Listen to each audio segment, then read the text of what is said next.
Ellen Harris thought she knew every path in Devil's Den Park, but the morning she followed a narrow, unfamiliar trail, she walked straight into a nightmare to bodies laid out like eerie statues, their faces covered with leaves, their shoes gone, and a strange symbol carved into the nearest tree, marking the beginning of a killing spree that would grip the town in terror. Devil's Den Park had always been a peaceful escape from the noise of the nearby town. Families visited for weekend picnics, photographers captured the changing colors of the leaves, and hikers followed the winding trails that led to quiet streams and hidden clearings. It was the kind of place where people felt safe, a sanctuary away from busy streets. That illusion shattered one cold November morning when two hikers stumbled upon something that would change the town forever. In a secluded clearing, far from the main path, lay the bodies of two young women. They were placed side by side in an almost deliberate arrangement, their hands resting neatly at their sides, and their faces covered with layers of dried leaves. It was not the chaos of a desperate attack, it felt staged, almost ritualistic. Both victims were barefoot,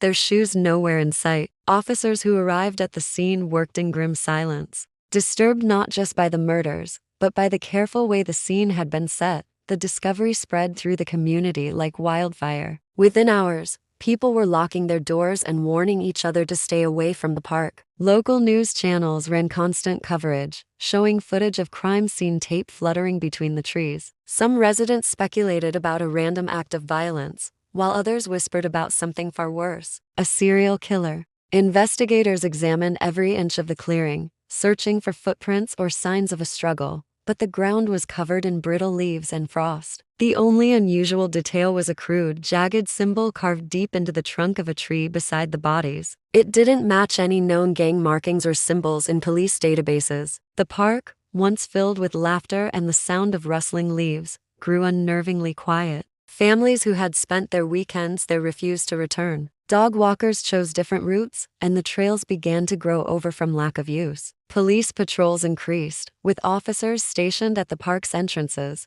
but the sense of safety had already been shattered. The killer, whoever they were, had chosen their location carefully, a place remote enough to work undisturbed, yet close enough to send a clear message to the town. The crime scene felt less like a random attack and more like a warning. No one knew if the murderer would strike again, but in Devil's Den Park, fear had already taken root. A week after the first grim discovery, the sense of dread hanging over Devil's Den Park deepened. This time, it was a jogger who stumbled upon the scene, frozen in shock at what lay ahead. Near the old stone bridge, partially hidden in the mist rising from the stream, was the body of a young man. His lifeless form mirrored the arrangement of the previous victims, placed neatly, hands aligned at his sides, and his face obscured by a careful layer of leaves. Again, the shoes were missing. The same jagged symbol, identical in shape and size, was etched into the wooden slats of a bench just a few feet away. Investigators now had little doubt they were dealing with the same person. The precision, the repeated details, and the deliberate staging made it clear this was not random violence. The killer was confident, methodical, and sending a message. Officers cordoned off the entire section of the park and combed the surrounding trails for evidence,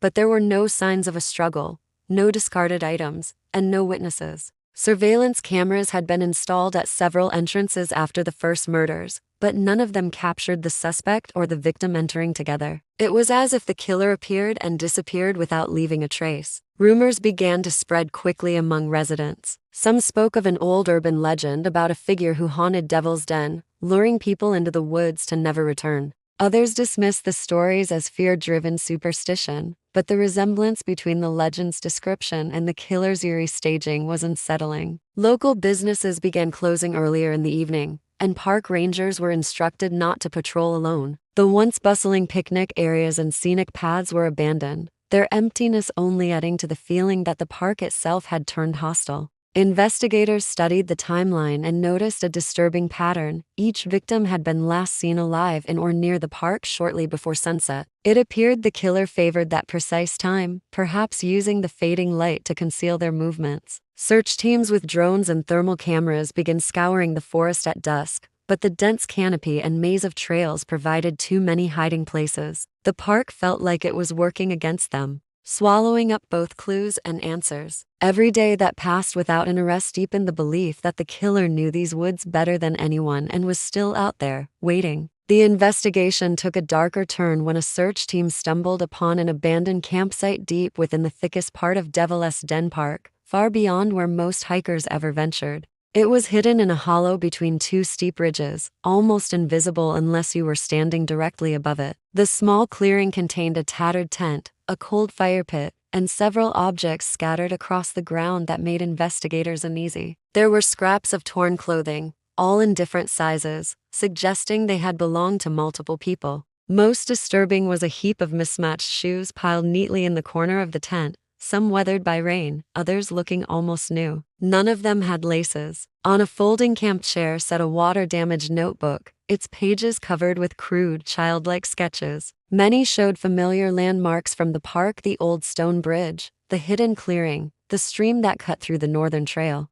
Some drawings had red circles around certain spots, and the dates scribbled beside them matched exactly with the days the bodies were discovered. Several pages displayed rough outlines of human figures lying in the same unnatural position as the victims. It was as if the killer had been keeping a twisted journal of their crimes. Forensic teams rushed to gather evidence, photographing every item before carefully packing it away. Fingerprints were lifted from the notebook, but they came back with no matches in any database. This meant the killer likely had no criminal record, someone who had managed to remain invisible to the system until now. The campsite itself looked like it had been abandoned only days before, leading detectives to believe they had narrowly missed catching the suspect.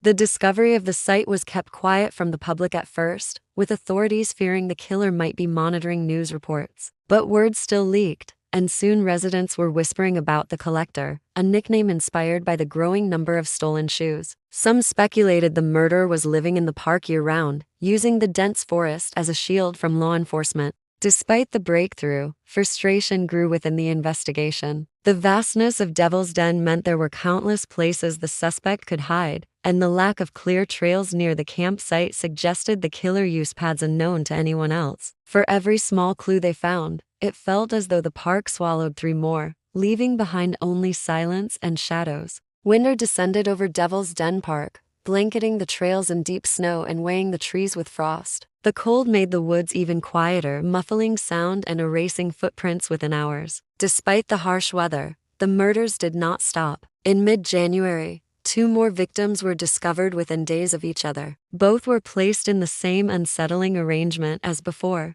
their faces hidden by carefully placed leaves and their shoes missing. The jagged symbol appeared again, freshly carved into nearby trees, standing out sharply against the white snow. The killings were no longer an isolated fear, they had become a relentless pattern. The media seized on the story, branding the unknown murderer the collector in bold headlines. News vans parked at the edge of the park, broadcasting live reports while bundled-up reporters spoke of the growing body count. Residents who once dismissed the threat now boarded up their windows at night, and the roads leading to the park grew deserted. Police tried a new strategy, setting up roadblocks and manned checkpoints at every entrance, turning away anyone without a clear reason to be there. Search teams patrolled day and night, using snowmobiles and thermal imaging equipment. Still, the killer slipped away without a trace. One chilling discovery pushed the investigation in a new direction. Fresh tracks were found near the northern ridge after the second winter murder. They led from the crime scene into the dense woods, barefoot tracks, deep enough to suggest someone walking without shoes in sub-zero temperatures. The idea that the killer was moving through the park this way was almost unthinkable. It suggested someone not just hiding in the forest,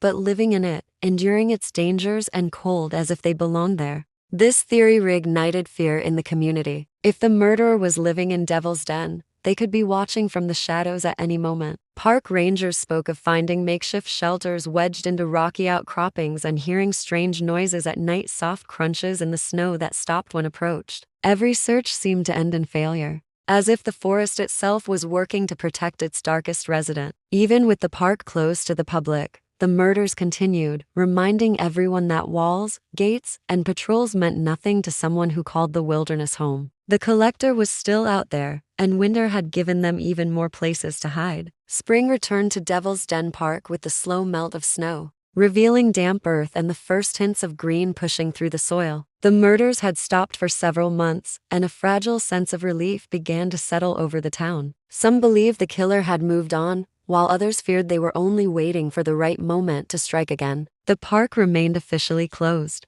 though a few volunteers and park staff had been allowed inside to begin cleanup work. It was during one of these cleanup days that the most unsettling discovery yet was made. A group of volunteers clearing debris from a trail near the western edge of the park noticed a patch of freshly turned soil. It seemed odd to Neat to be caused by winter storms. When they began to dig, they uncovered a shallow pit containing 6 pairs of shoes, each one dirty and worn. None had laces, and each pair matched one of the victims from the murders. There was no body this time, only the shoes, arranged in 2 careful rows. On the packed dirt at the bottom of the pit, carved as if with a blade, was the same jagged symbol that had haunted the case from the start. The find sent shockwaves through the investigation. It wasn't a new murder scene, but it felt like a message, a reminder from the collector that they were still in control. The location of the grave suggested the killer had been watching the park even during its closure, moving freely despite police patrols and barriers.